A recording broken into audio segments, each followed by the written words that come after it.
consacré à la Lune et à l'anniversaire de la mission Apollon avec Denis Costa et son invité. Le module lunaire a touché la Lune. Le 107.7 en direct de la Cité de l'Espace à Toulouse. Bonsoir et bienvenue en direct de la Cité de l'Espace. Nous fêtons aujourd'hui les 50 ans du décollage de la fusée Saturne V de Cap Canaveral sur l'antenne du 107.7. Un événement qui a changé à jamais la place de l'humanité avec cette fameuse phrase de Neil Armstrong. Un petit pas pour l'homme, un bond de géant pour l'humanité. 6 missions plus tard, l'homme a quitté la Lune et n'y est jamais retourné depuis. Bonjour Philippe Drono. Bonjour. Vous êtes médiateur scientifique de la Cité de l'Espace. Il y a une grande partie de l'exposition qui s'appelle Lune 2 ici à la Cité de l'Espace, qu'on peut voir depuis quelques semaines, qui montre les projets lunaires pour vous. On va y retourner sur la Lune ? Oui, bien sûr, on va y retourner, oui, certainement. Oui, l'exposition, effectivement, a une part importante pour épisode 2, la Lune épisode 2, parce qu'on ne voulait pas se tourner uniquement sur le 50e anniversaire, mais aller au-delà et se pencher sur, qu'est-ce qu'on fait sur la Lune et qu'est-ce qu'on va y faire. D'abord, Mars, c'est difficile. On parle beaucoup, on a parlé énormément de Mars. Oui, il y a des milliardaires qui veulent y aller l'année prochaine, mais c'est pas pour tout de suite. Non, pas tout de suite. Ils iront d'abord un petit peu vers la Lune et on verra.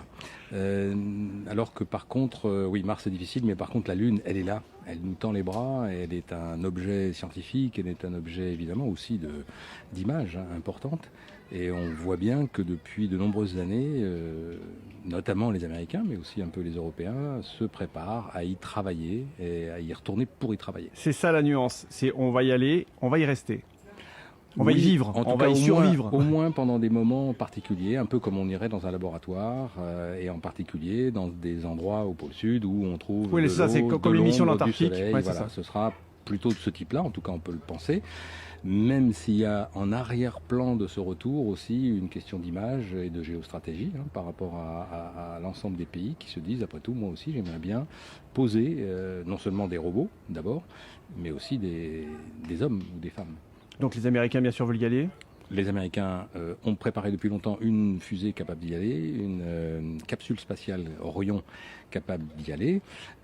Nous y participons avec le module de service. Donc oui, on est dans quelque chose qui n'a pas encore le module qui permettrait de se poser et de monter, de se poser. Mais par contre, on travaille avec les partenaires de la station spatiale, donc les Européens aussi, et les Russes d'ailleurs, ainsi que les Japonais, à une station spatiale autour de la Lune. Donc ça, c'est dans les cartons, ça va se faire, et à court terme, relativement court terme, il faudra quelques années, mais c'est en cours. Ce qui n'est pas encore en cours, c'est le fait de se poser, enfin c'est en cours, mais ce n'est pas fait, c'est se poser et marcher de nouveau sur la Lune pour les Américains. Oui, en fait, ce qui manque, c'est le LEM qu'on a dans le jardin à côté absolument. de nous, la version moderne du LEM, ça, c'est pas encore fait. Absolument, vous pourrez venir le voir, il est là pour un moment, et c'est magnifique de pouvoir se positionner à côté, d'être à côté de cet engin. Il est immense, c'est très grand en fait. C'est très grand, ça a été un enjeu technologique majeur. On se rend bien compte que c'est encore un enjeu parce que 50 ans plus tard, refaire le même exploit, c'est pas si facile que ça. Non, c'est pas si facile, on est capable de le faire, mais par contre, le tout c'est de savoir dans quel budget on est capable de le faire.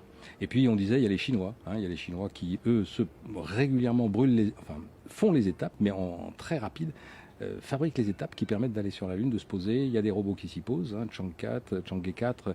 Donc ils sont sur la Lune, ils fonctionnent très bien, ils vont vite, et on sait qu'un de ces jours, ils arriveront sans doute à poser des hommes sur la Lune. En tout cas, vous pouvez venir ici à la Cité de l'Espace. L'expo est très impressionnante. Vous verrez plein de choses. Et puis bien sûr, le LEM qui est dans les jardins. Merci Philippe Drono.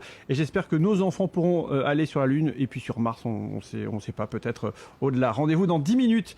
Nous serons toujours en direct de la Cité de l'Espace. Nous parlerons de l'épopée lunaire d'Apollo avec un des spécialistes de la Cité de l'Espace. Et puis rendez-vous aussi en vidéo sur le site Facebook du 107.7. À tout de suite.